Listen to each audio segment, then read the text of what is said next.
Music.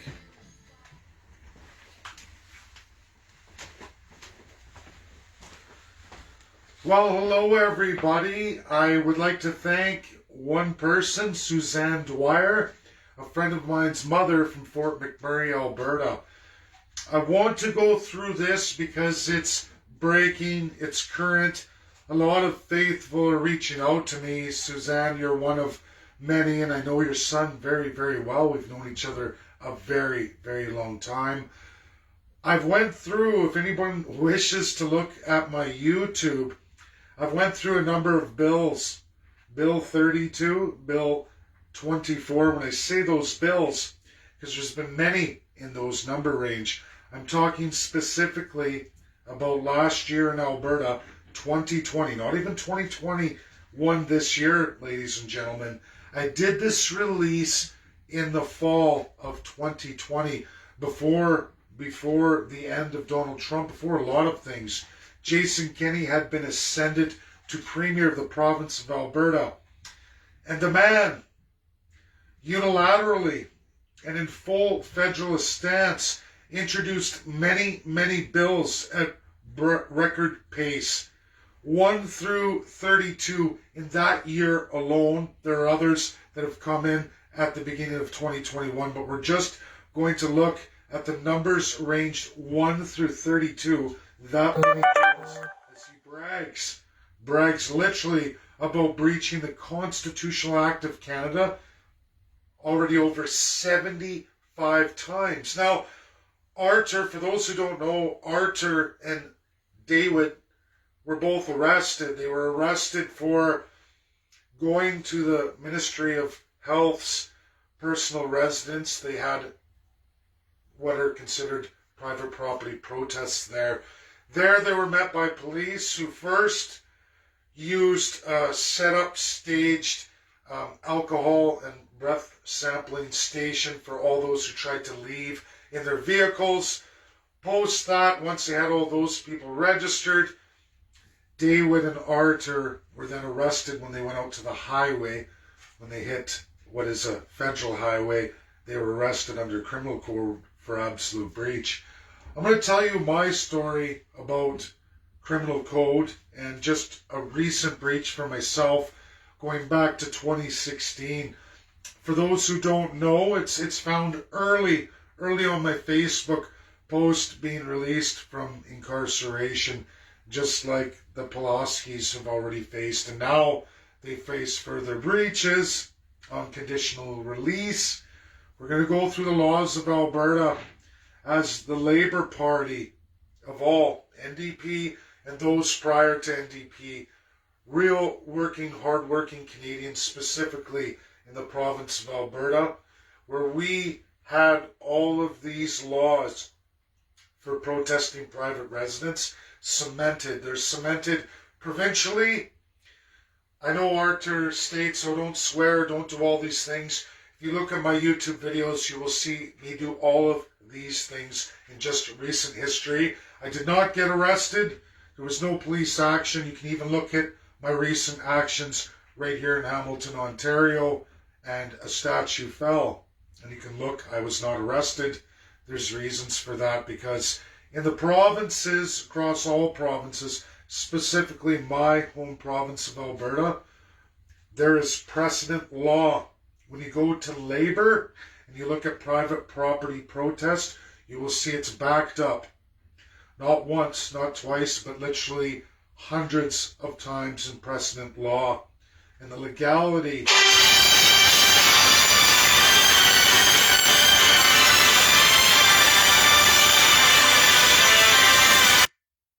Sorry, everybody. I didn't turn off my notifications, and everybody always believes that they take precedence when I do these lives, and I'm not going to shut my live off to entertain people.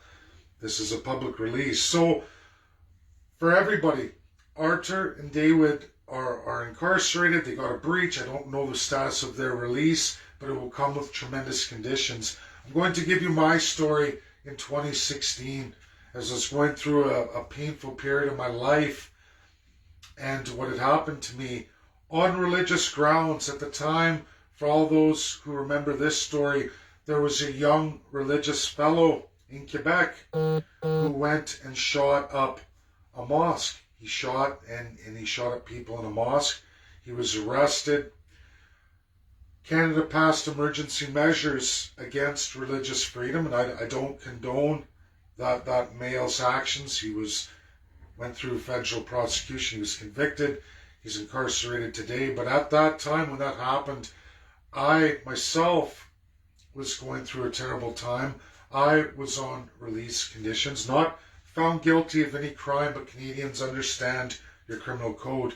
Regardless of innocence or guilt, which the Pulaskis, it hasn't been determined that they're criminally guilty of anything at this point, but they are on release conditions, which allows the criminal code to enact breaches, meaning if you were released and you act in any matter, innocent or guilty, which it looks like in precedent law, both those men are innocent, as I was in 2016. When the authorities can ID you at a location like that and process you, which happened to me in 2016, I was with 3 officers in the law in full uniform, approached me, asked me to leave an establishment, although I hadn't done anything. My money, which is provincial power and civil rights underneath Section 92 of the Constitution, I wanted my property returned to me, and they continued to physically assault me. Now, I was charged for breach, just like the Pulaskis. I was beaten nearly to death. You can go back 5 years, you will find the story. I did not get convicted. Like many other charges I've had in my lifetime, I was innocent, and the video evidence clearly showed that. But it did not stop the criminal system from arbitrarily adding to me guilt through breach. Even though I wasn't guilty of the first charge, I was completely innocent. And in fact, I was the one who was assaulted. You can clearly see in the video evidence, I kept my hands straight at my side while 3 uniformed individuals proceeded to beat me to near death. They broke all my ribs. They bashed my head and face in until the blood came out of my eyes. I was in serious physical incapability, and I was still charged with assault 1 of an officer, and I was still remanded to custody, where I remained, and I was housed in physical distress. I did not get any medical attention. I was fortunate for myself that those in the penal system at the time treated me very well. I did not have any issues while I was incarcerated. In fact, inmates treated me very well. I told this for James Coates too as well, for all those who remember. He was not treated badly by any of the inmates. Nothing had happened to him. But what is going to happen to David and Arthur now? They're under breach, ladies and gentlemen, and for the next year to possibly 2 years, when we look at statutes of limitations, their rights are completely gone. All rights whatsoever completely gone. The government is illegally using many laws that they have passed. How did they get those passed? Well, it required the Lieutenant Governor to allow those bills, even though they're fully illegal. You will find that such things as Bill C-24 in Alberta, when I say C-24, there are many, but this particular C-24 we're talking about last July, the emergency powers, a year before last July, which it's supposed to run out here February 2022. I would assume the government will try to extend it. Those are your health minister portfolio, where they give the health ministry specifically sweeping powers over 10 other ministries. That's labor and many others. Immigration goes on and on and on. But specifically, everybody, it takes away religious freedom. It takes away labor rights. It takes away many rights. Hard fought and died for. Religious folks don't realize these rights exist, or the precedent in both the province of Alberta, and I can show you literally 100 precedent set in superior courts in Alberta's history giving you the right to protest private property. Now, Jason Kenney through Bill 32, which I made a video more than a year and a half ago, going through all of this in its entirety and all its unconstitutional enactments that are part of that bill. And we're talking even Bill 1 to 32, dozens of bills where Jason Kenney breaches your trust, the people's trust. He takes away your rule of law. He breaches the Superior Court of Alberta more than 70 times. He breaches the Supreme Court of Canada more than 28 times. 28 times. Religion, labor, it goes on and on and on. He can change names of ministries, which you watch him do. He can even erase ministries altogether in their historical definitions. Jason Kenney is the largest federalist to grace a province in the history of provinces. At least for Alberta, it's the worst federalist that's ever walked in. How did he get that done? How did he break the law so many times? He did that through Lieutenant Governor, through Governor General, which means he did this with full acceptance of Prime Minister Justin Trudeau, which means Justin Trudeau doesn't respect the charter, because charters are not enforceable in any way, shape, or form. Why I tag Brian Jean? Brian Jean, you have a lot of Fort McMurrayans reaching out to me today.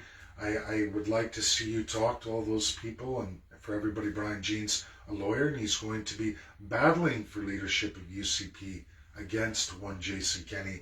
Things look a little scary for Fort McMurray right now, as we see a lot of people are going to run against him in this coming by-election, meaning he may lose it. John Carpe, who I know will be involved in all of this. John, I suggest at this time, please look at labor and historical precedents. I know it's not of the side of religion. You need to go there. You're talking to a labor advocate, and you can look at what I've done, John, just on YouTube and what I've presented on Facebook. I'm not arrested. The government is very, very unlikely to try and go against me and violate international law. Now, religion, no problem. Religion gets violated in international law, as sad as that is, all the time. However, not labor. And when you overlap the precedents of labor and apply it to religion, you may have a brand new case precedent to fight at both the Supreme and the Superior Court levels. That's what I would do. That's my recommendation. For Arthur and David, I would look hard at labor. As hard as that is, start contacting big private sector unions.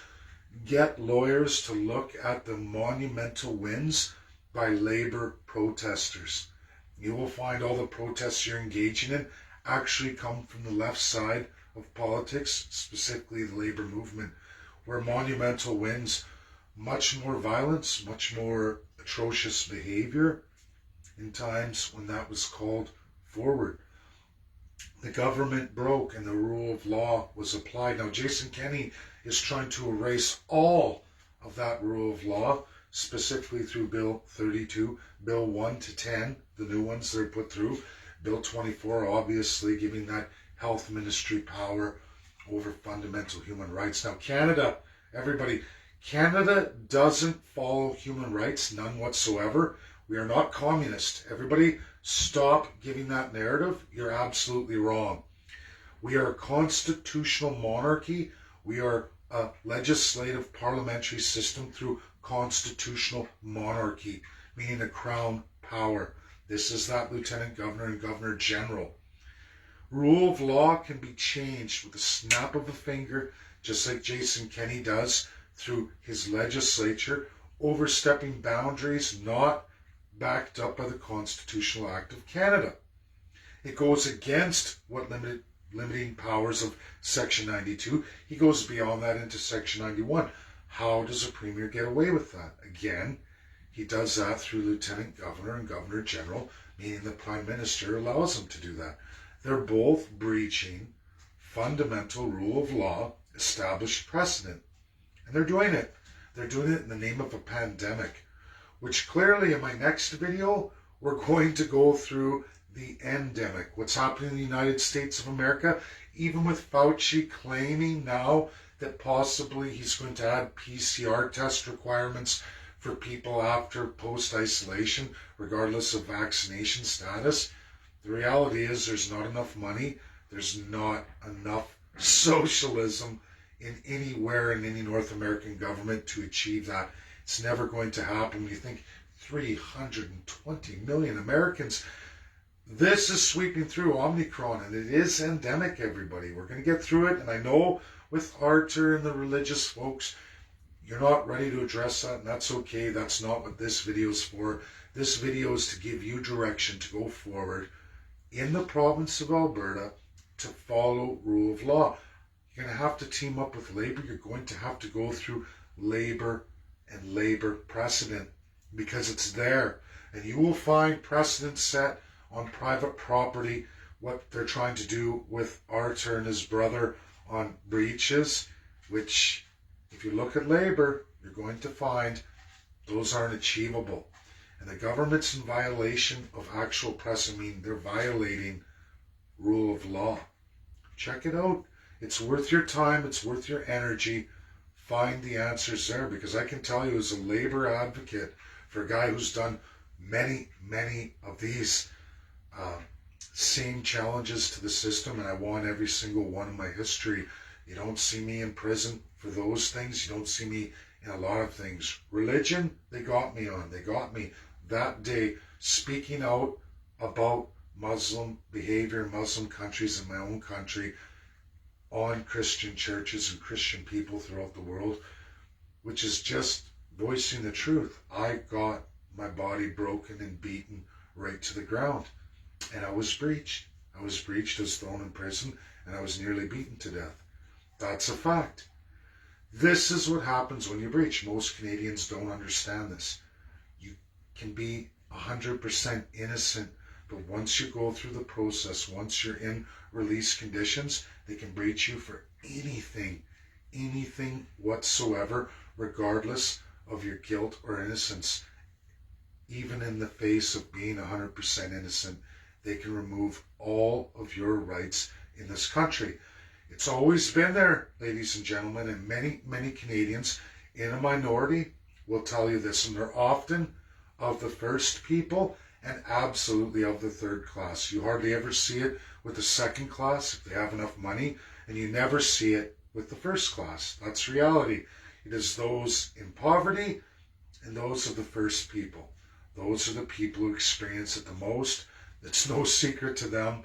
They've lived it. As myself, I've lived it, gone through it, nearly lost everything, including my life.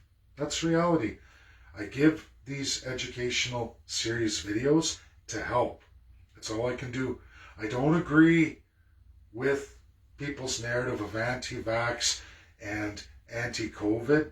The numbers, which will be in my next video, just from the province of Ontario, which matches the United States to a T, clearly shows anti-vax is a huge problem right now.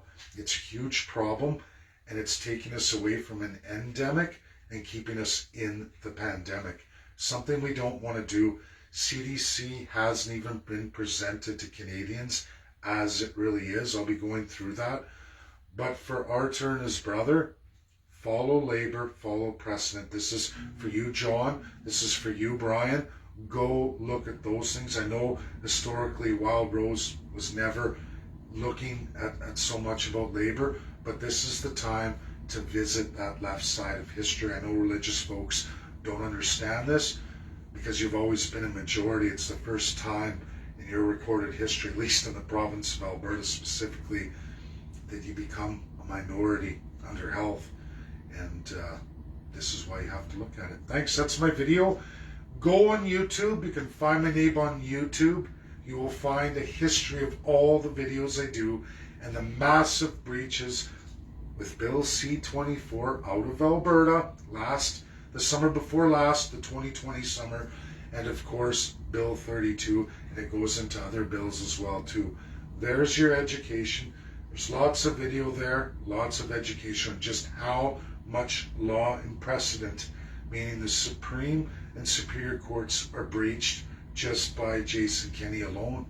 This is your fight. This is where you got to go. Thanks. Have a great day, everybody. Stay tuned for my next video in a few hours. Gonna go do a dinner, and that should be it for family time. And we'll get into more. Bye now.